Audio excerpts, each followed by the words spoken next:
Welcome to Dusk Towers for Game 3 between these two teammates and compatriots. One of them will be going into the semi-finals of the WCS Regionals right now for EU, but they have to win this best of 5 first. Spawning in the bottom position as the blue Protoss player representing Millennium, we have Lilbow. His opponent spawning in a top position, also representing Millennium as the red Terran player, tying up the series 1-1. It's MarineLorD. So I guess Void Rays might be viable if you make more than 15 of them, but then again, also kind of no. From that last game, it was pretty entertaining for Lilbow to go up to 5 Stargates, but he didn't quite make it pay off in the end. We are going to be seeing the command center first from MarineLorD. Do we have a similar response in the pocket base over here for Lilbow? It looks like we do. Probe getting rallied over here on Dusk Towers, so he will be able to put down his Nexus immediately before anything else goes down. Bear in mind, he did actually put down the gateway first, so that explains the discrepancy between the two players in terms of eco, and we will have the barracks afterwards for MarineLorD. So this gives Lilbow the flexibility to later on possibly get an earlier adept, for example, get a sneaky earlier scout into the Terran base before too many units are out, for instance. Completely and utterly viable there. SCV scout across the map will be able to see what's going on. Are you playing all this evening? Says MarineLorD. Lilbow says no. Are we playing all night, basically? So Lilbow obviously has stuff to do. It's Valentine's Day tomorrow. Got places to be, man. People to see. And there is the adept coming out of the gateway from Lilbow. So these guys, of course, good friends and teammates. Obviously, both of them want to progress, but only one of them can get to the semi-finals at this stage.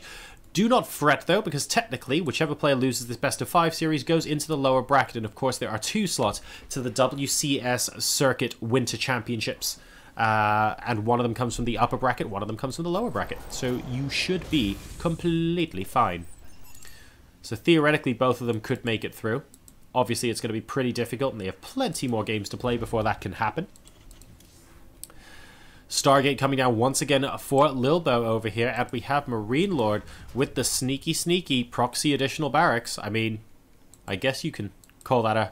It's not a proxy barracks build, guys, because the barracks was over here a very long time ago, but we are making extra barracks. Are we potentially just going to be seeing a tech lab on the forward one and research coming out of there? That's pretty ballsy. It's just 4 barracks at the moment, just constantly pumping Marines. I think MarineLorD is going to want to really hit Lilbow hard to hit him very, very soon indeed. And wow, no, never mind. We're going to be what is this? We're scouting with the barracks? Is this to make Lilbow think he's going mech? He's like, I'm scouting with the barracks. There's no way I can be going with bio units. Is that really a thing here? So that SCV gets completely destroyed. Lilbow technically hasn't seen the main base yet. Once he sees this floating barracks coming in, which he will now, he'll be like, what is going on? Are you seriously going mech? Is that a thing? Here comes the Oracle. He hasn't spotted any of the barracks back at home yet. And he's like, what's going on here? I need to find out. Lilbow sees 1 barrack, sees 2, and sees 3 barracks. And now he's wondering what the heck this 4th barracks is doing inside his base. I mean, this is kind of like, I guess, teammate mind games. At the moment, this is ever so slightly weird, but you might as well get a full scout out while you can. And to be fair, MarineLorD has successfully done that. So this barracks driver doesn't look like he's too silly. But this is very, very strange. It's the classic scouting barracks in lieu of, well, more barracks by the looks of things. So we are actually just going to settle down and play a slightly more normal game by the looks of things. Now, the Oracle is going to go down now, gets basically surrounded by approximately infinity Marines. The barracks is just going to be chilling out over the actual expansion here of Lilbow. Hey, why not? And a couple more gateways here. Look, not even sending the Stalkers to deal with the barracks because just a lot of good manners. Now, don't forget, when teammates play with each other really, really often, it does mean that they know each other's strategies inside out. They know what they normally do on maps. So when you get into a competitive game, it's sometimes normal for I guess, everyone to sort of pull out some strategies that are a little bit different from normal. And at the end of the day, as weird as this looks, a barracks is technically the cheapest flying building you can produce. And if he gets a full scout for it, it is just straight up cheaper than if he used a scan.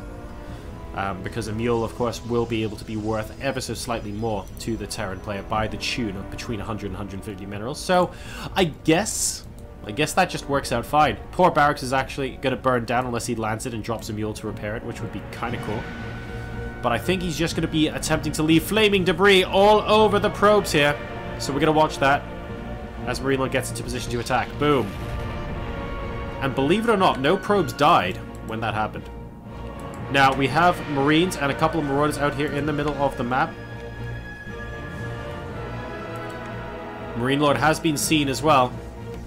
So he's going to be moving out. But honestly, there is nothing he could possibly do here against this army from Lilbow. I'm just not even sure what MarineLorD's going after right now. He's got his third base basically in production. But this third has been mining from Lilbow now for quite a while. And MarineLorD is just down in supply at the moment. And really struggling, to be honest, in this game. Just such a heavy investment of bio in the beginning, and he wasn't able to make anything really happen with it. It's totally cool to be aggressive and get loads of units at the start of the game, but he hasn't really pushed forward and been aggressive with them. And I feel like that's been a bit of a problem for MarineLorD, because he invested so much rather than, for example, getting a quicker third base, making sure he got his SCV count up a little bit higher. Right now, we're at the 7-minute mark. He's at 56 workers versus 65 for Lilbow right now. His third base has only just gone down. The third for Lilbow has been mining for quite some time. So there are a number of reasons right now where I'm not 100% certain that MarineLorD's build has been really, really tipped up. You know, that said, that doesn't mean, that puts him in a losing position or anything. It just means that he doesn't quite have the initiative he would otherwise like in this game. So the Oracle going to be popping in and just double checking what is going on there. We'll be able to see everything in the Terran line of sight. And we have double Liberators coming through. So MarineLorD playing this very, very defensively. I'd like to see, just because the distance is actually quite short, I'd love to see the fourth base get put down a bit earlier from our Terran player this time around. It looks like Lilbow is actually one step ahead of him there as well. A scan going down to check out what's happening here. We'll see the double forges. And the robotics bay researching extended thermal lance at the third. More and more Colossus play coming in to PVT at the moment in the current meta. And, ooh, MarineLorD might be going for a quad drop off the back of this. Maybe he's decided that an opportunity is there. And that's actually quite fun. This Oracle won't get to see any of these units moving through. The line of sight isn't quite that good. And we have 2 Liberators plus 4 Medevacs moving out now, potentially targeting here. Now, I think if the Liberators end up getting the zone set up here and we have the drop coming down here, he can actually take out most of what is in this main base. But he does have to be wary of the big army moving out across the map right now. Oh dear, and this Bioforce certainly sees it. That's what happens when the Oracle spots where you're going.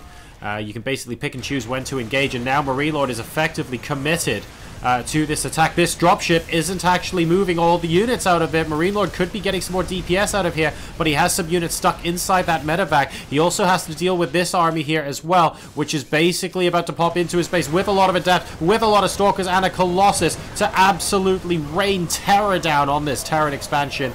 And look at the bio absolutely melting there. MarineLorD is looking like he's in a world of hurt right now, but then again, this attack has actually been very, very good from him as well. The question is, can he actually stop these guys from getting into the main base? He raises the supply depots before the shades from the adepts can get in. But where are the units up top from MarineLorD? They don't exist at the moment. He's taking out the natural expansion of Lilbow right now. The third base is an awful lot of infrastructure there, though. And we have another army threatening to come and take this out. Pylon overcharge. There's a Colossus. It looks like our Protoss player at the moment is potentially winning on both fronts. All of these SCVs go down, and yes, the Colossus should die over here. A little bit of miss micro there, possibly focusing elsewhere, but look how much has been lost from MarineLorD right now. Can he finish off this Colossus? It looks like he barely can. Resources lost at the moment. We actually have a higher resource loss for Lilbow. But this base is gone, and the Terran is effectively down to 2 bases. I'm surprised a couple more units are actually still here, though. An extra Colossus should be able to take care of that. The upgrades are intact for Lilbow. He just needs to get a pylon back down so that he can power up the cybernetics core in these gateways again. Some of this infrastructure hasn't actually been taken out, and I love the little touch with the Widow mines too, preventing any sort of other mining coming down. Imagine if a Nexus pops down here again, you send a couple of probes, and then lol. Oh, well, that probe's going to get taken out, leaving it inside the line of sight for just long enough. So I wonder if Lilbow maybe overextended into the main base there, but the Colossus did so much damage, I can't really fault the attack here. The defense with the Colossus actually did a really good job. I wonder if he just needed 2 more units.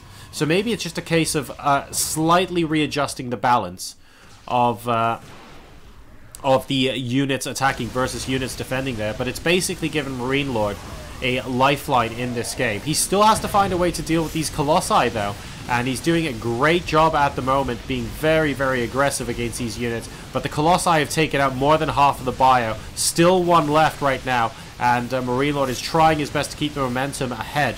But it looks like these Stalkers should be able to start picking off the medevacs, and meaning that there's no way for MarineLorD to go through. He killed off an awful lot. Again, rather than a stomp, this has always been a trade, so that's been really, really good from the Terran point of view. But this is a very low econ game right now. It's 77 versus 63 supply, and the worker count is 37 to 36. We're at the 12-minute mark in this StarCraft game. So these players are really going for the throats of each other, really tearing it up right now. And, well, at the moment, I don't know. Towards the beginning of that engagement, I honestly thought Lilbow had like a really, really strong advantage, but I think I'm just wrong on that right now, because MarineLorD, he's up in supply, he's up in worker count, and the damage that was done to this base, maybe not considering the effect of how long a cybernetics core was effectively knocked out for, Lilbow just wasn't able to get Stalkers and Sentries and a lot of the meat in his army for half as long there, perhaps. I don't know. I mean, the cybernetics core was just knocked offline. It still existed, so it should be fine. But the 2 gateways, I guess, stifle production a little bit. Lilbow going for a counterattack now. And he's going up to 60 army supplies. MarineLorD tries to float over his 4th base. That could end up being a little difficult for him. MarineLorD has, well, again, a good army size right now, but a lot of it is involved in dropping. And if he actually is able to do this amount of damage and then still defend back at home, then this might give MarineLorD a decisive advantage in this game. But Lilbow right now is pushing forward. He has 2 Colossus, and the Colossi are really what is making the difference between these 2 armies, at least on this side of the map right now, because MarineLorD doesn't have an adequate answer, because he hasn't got Vikings up on the field. So the Colossi are doing a good job, but the rest of the army isn't large enough to combat the ground army. I think that's the problem. So the Colossi can punish everything, but they can punish everything slowly. And as a result, I feel like these drops from MarineLorD are going to be able to earn him the win, potentially, in game number 3 here. He's actually up to 115 supply versus 85, so that's a reasonable advantage here. These medevacs doing a great job of healing up these Marauders and killing off these units almost 1 by 1 right now. Really, really solidly done. He's taken out all but this Nexus too. So Lilbow has very little mining left, which means MarineLorD can start to use his position here to try and snowball. Here come the Liberators against the Colossi. They're just straight up in fighter mode, trying their best to pick off the shield and the health of these massive death-defying units, and it looks like they'll be able to kill off at least one of them. We're going after the second one. The Liberators are not stopping their pursuit despite the presence of Stalkers, and they will get off the other one. GG comes out from Lilbow. MarineLorD successfully takes the lead in this series and goes up 2-1 in this best of 5.